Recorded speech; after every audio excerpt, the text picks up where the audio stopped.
부산진 믿음의 가족 여러분, 오늘 하루도 하나님께서 주시는 풍성한 은혜와 사랑이 여러분과 여러분의 가정과 여러분의 일터에 함께 하시기를 간절히 소망합니다. 오늘 함께 나누실 하나님의 말씀은 욥기 32장 1절부터 22절의 말씀입니다. 욥이 자신을 의인으로 여김으로 그 세 사람이 말을 그치니 람 종족 부스 사람 바라겔의 아들 엘리후가 화를 내니 그가 욥에게 화를 내문 욥이 하나님보다 자기가 의롭다 함이요 또 세 친구에게 화를 내문 그들이 능히 대답하지 못하면서도 욥을 정죄함이라. 엘리후는 그들의 나이가 자기보다 여러 해 위이므로 욥에게 말하기를 참고 있다가 세 사람의 입에 대답이 없음을 보고 화를 내니라. 부스 사람 바라겔의 아들 엘리후가 대답하여 이르되 나는 연소하고 당신들은 연로함으로 뒷전에서 나의 의견을 감히 내놓지 못하였노라.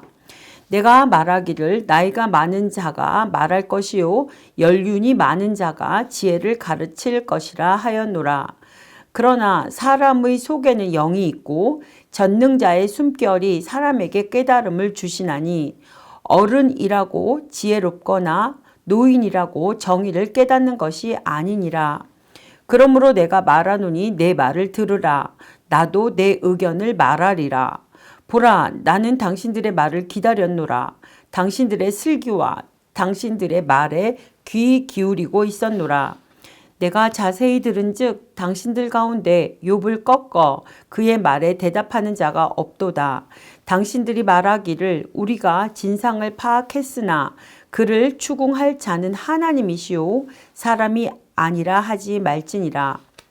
그가 내게 자기 이론을 제기하지 아니하였으니 나도 당신의 이론으로 그에게 대답하지 아니하리라. 그들이 놀라서 다시 대답하지 못하니 할 말이 없음이었더라.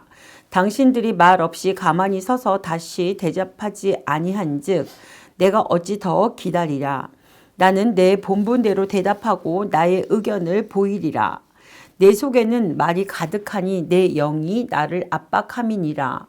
보라, 내 배는 봉한 포도주통 같고 터지게 된 새 가죽 부대 같구나. 내가 말을 하여야 시원할 것이라. 내 입을 열어 대답하리라. 나는 결코 사람의 낯을 보지 아니하며 사람에게 영광을 돌리지 아니하리니 이는 아첨할 줄을 알지 못함이라. 만일 그러하면 나를 지으시니가 속히 나를 데려가시리로다. 아멘. 오늘 본문은 엘리후의 변론의 도입에 해당하는 부분으로 엘리후의 등장과 그의 변론에 임하는 자세를 기록하고 있습니다. 엘리후의 등장은 갑작스러운 것으로 그가 정확히 누구인지 어떻게 그 자리에 있었는지는 확인할 수 없습니다. 다만 엘리후가 욥과 세 친구들의 처음 논쟁을 시작할 때부터 그 자리에 있었다는 것만은 확실합니다. 그는 지금까지 묵묵히 네 사람의 논쟁을 지켜보고만 있었습니다. 그런데 욥의 세 친구들이 더 이상 반론을 제기하지 못하고 논쟁을 중단하자 비로소 나서기 시작한 것입니다. 그는 이전에도 말을 하고 싶었으나 감히 논쟁에 끼어들 엄두를 내지 못했습니다. 그가 이렇게 나중에서야 나서게 된 이유는 6절에 보시면 연로한 자에게 지혜가 있다고 여겼기 때문입니다. 본문은 엘리후가 욥에게 분노한 이유에 대하여 욥이 하나님보다 자기를 의롭다 한다고 판단했기 때문입니다. 이는 엘리후도 욥의 친구들과 마찬가지로 욥의 말을 곡해하고 있었음을 보여주고 있습니다.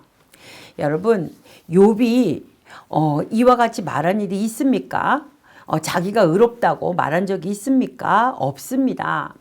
욥은 비록 자기의 무죄를 주장하기 위하여 자기의 의를 지나치게 주장하는 면이 없지 않았고 또 왜 까닭없이 고난을 주시느냐 하나님께 항변하기도 하였지만 한 번도 자기가 하나님보다 의롭다고 말한 적은 없습니다.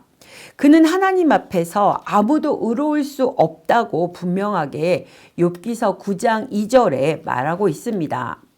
제가 봉독합니다. 진실로 내가 이 일이 그런 줄을 알거니와 인생이 어찌 하나님 앞에 의로우랴. 아멘. 그러므로 엘리후는 분명 욥의 말을 잘못 들은 것이었습니다.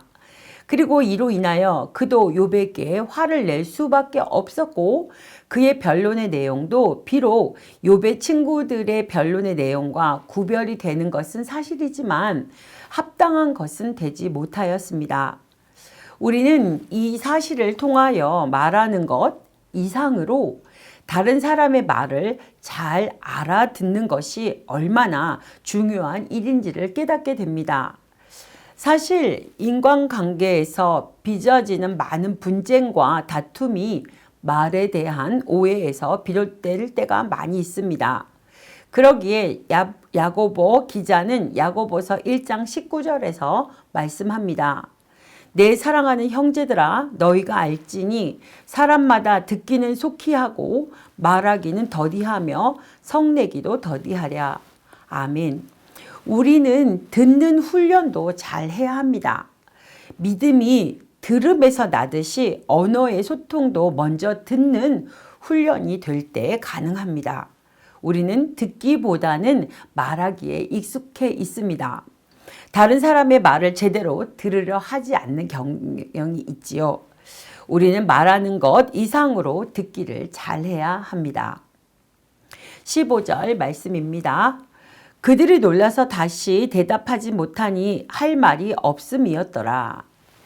15절 이하는 엘리후가 자신이 변론에 나설 것임을 공식 선언하는 내용입니다. 엘리후는 욥의 친구들이 총 3차 3주기의 논쟁을 진행하는 동안 그저 참관자로 그들의 논쟁을 지켜만 보았다고 말씀드렸습니다. 그리 논쟁하는 동안 참관자로만 머물렀던 것은 그의 진술대로 그의 나이가 다른 사람에 비해서 연소하였기 때문이었습니다. 하지만 나이가 어리다고 해서 논쟁에 끼어들지 못할 이유는 없습니다. 논쟁을 지켜보면서 참으로 답답하였습니다. 결론도 없이 같은 내용의 논쟁만이 반복되었습니다. 그는 꾹 참고 기다리다가 비로소 친구들의 말이 그치자 나선 것입니다. 이는 엘리후가 매우 신중한 인물이었음을 시사해 줍니다. 욥을 향한 변론에도 접근하였습니다. 그의 변론 내용을 보면 욥의 친구들과 달리 무조건 욥을 정죄하지 않고 상당히 객관성을 유지하려고 한 흔적들을 발견할 수 있습니다. 그는 욥의 고난이 꼭 죄 때문만은 아닐 수 있음을 말하였습니다. 욥의 고난에는 연단의 목적이 있을 수도 있습니다. 그리하여 그는 욥의 고난이나 하나님의 섭리에 대하여 완전하게 이해하지는 못하였지만 적어도 욥의 친구들처럼 하나님께 책망을 듣지는 않았습니다. 사랑하는 믿음의 식구 여러분, 신중한 처신에는 바로 이러한 유익이 있습니다. 신중함은 사람으로 실수를 줄여주게 합니다. 신중하지 못한 말은 자신과 그것을 듣는 사람에게 치명적인 해악을 미칠 수 있습니다. 잠언 21장 23절 말씀입니다. 입과 혀를 지키는 자는 자기의 영혼을 환난에서 보전하느니라. 아멘. 말 한마디로 사람을 살릴 수도 있고 죽일 수도 있습니다.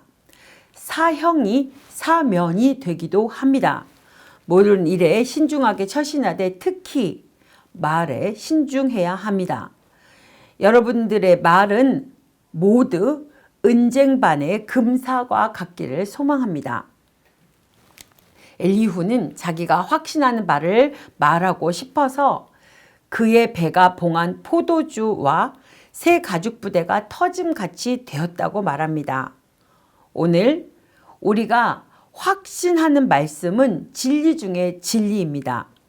이 진리의 말씀은 살아있는 하나님의 말씀이어서 매우 역동성을 지니고 있습니다. 그리하여 하나님의 말씀을 소유하는 자는 그것을 말하지 않고는 견딜 수 없게 됩니다. 왜냐하면 살아서 강력하게 움직이는 하나님의 말씀으로 인하여 심령이 터질 것 같은 느낌을 받기 때문입니다.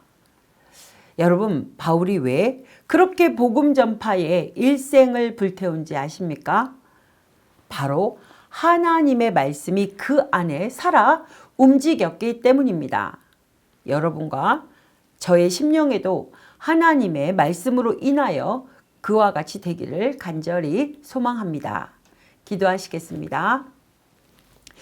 우리의 삶 가운데도 알 수 없는 어려움이 찾아올 때에 하나님의 뜻이 무엇인지 깨닫게 하시고 하나님께 더욱더 의지하는 믿음을 주시기를 간절히 기도합니다. 은혜의 주님, 살아 역동하는 하나님의 진리의 말씀으로 우리의 마음이 충만하게 하시고 듣기는 속히 하고 말하기는 더디하며 성내기도 더디하라는 말씀을 마음에 새기며 다른 사람들에게 위로와 기쁨을 주는 삶을 살게 하여 주시옵소서. 오늘도 우리 믿음의 식구들을 주님의 품 안에 품어주시고 주님께서 주시는 참된 평안을 허락하여 주시옵소서. 예수님의 이름으로 기도드립니다. 아멘.